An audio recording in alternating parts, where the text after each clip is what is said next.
Hey guys, here's my quick boss guide for the lower Karazhan dungeon for Mythic Plus on Season 4 of Shadowlands. The first boss is the Opera event. There's 3 possible different fights. They rotate each week, so I'm going to go through all 3 lots of mechanics. Depending which one you're going to get, you'll know what to do on all of them. The first possible one is a Westfall story. In Phase 1, there'll be one boss called Tony and some adds that you'll need to kill. Make sure you dodge the tornadoes and move out when he casts Burning Leg Sweep, or you will get stunned. If you're able to, dispel anyone who gets caught in it, as they will get a fire damage over time debuff. Spread out when he casts Dashing Flame Gale, and then move away from the fire tornado that spawns after a few seconds. The adds are going to be casting Poisonous Shank, and this gives a poison damage over time debuff, so interrupt that cast as much as possible, and dispel this as well when you can. Phase 2 will happen when Tony is at 50% HP, and the second boss, Mugria, a Murloc, will activate and Tony will become unattackable. She'll also bring some Murloc adds with her. Kill the adds ASAP, interrupting their Bubble Blast casts. If they can't be interrupted, make sure you just dodge the bubbles that spawn, as they will cause damage and knock you back.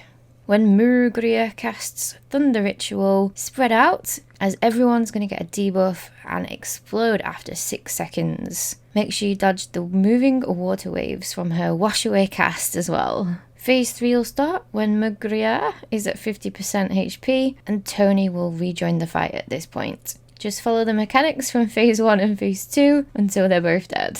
The second possible fight is a Wikket. There's 2 bosses in this fight, and they have a shared health pool, so cleave them down. Galindre will be casting Flashy Bolts at random players, so interrupt this as much as possible. She also casts Wondrous Radiance under the tank, so make sure you move out of that, or you will take a lot of damage.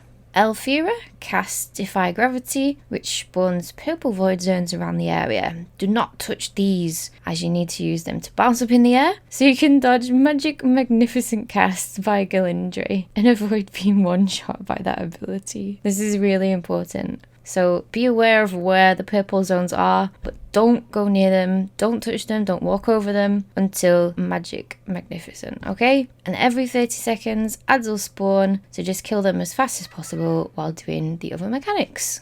And the third possible one is a Beautiful Beast. There's 4 bosses in this fight: Luminor, Mrs. Cauldrons, Bablet, and Coggleston. Coggleston will be immune until the other 3 are dead, so don't bother attacking him, but you can interrupt his casts. It's a good idea to kill Bablet the Broom first, as it does fixate on one player and cause a lot of damage and stuns whoever it catches, so make sure you kite it if you are fixated until it's dead.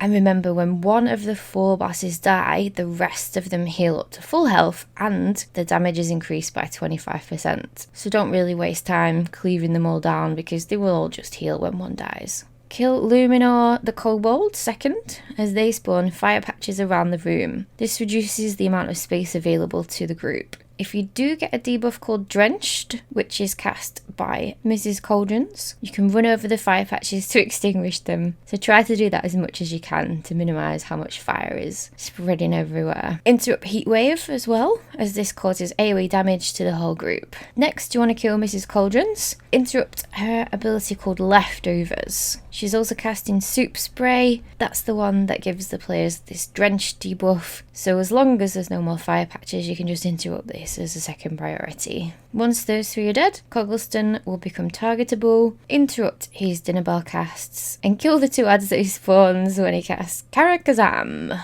Try to stun the adds if possible, because they do have some nasty abilities.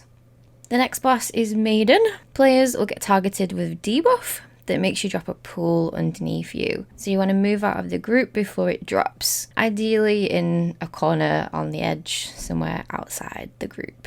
The pool that drops slowly expands, so be aware of this, and stay out of it until just before the boss casts Repentance. You want to step in the pool to get a debuff. The debuff breaks the 30-second stun that the boss puts on everyone when she casts Mass Repentance. So make sure you follow that mechanic because you don't want to get stunned. After the boss has finished casting Mass Repentance, she's going to cast Holy Bulwark, which is basically a shield that she puts up. Everyone needs to damage through the shield as soon as possible, so try and save a couple of cooldowns for this part. If you do not break through the shield, she will cast Holy Wrath and pretty much wipe the whole group. Just rinse and repeat and do as much damage as you can to kill it as fast as possible. Otherwise the room may be taken over by these pools that are expanding.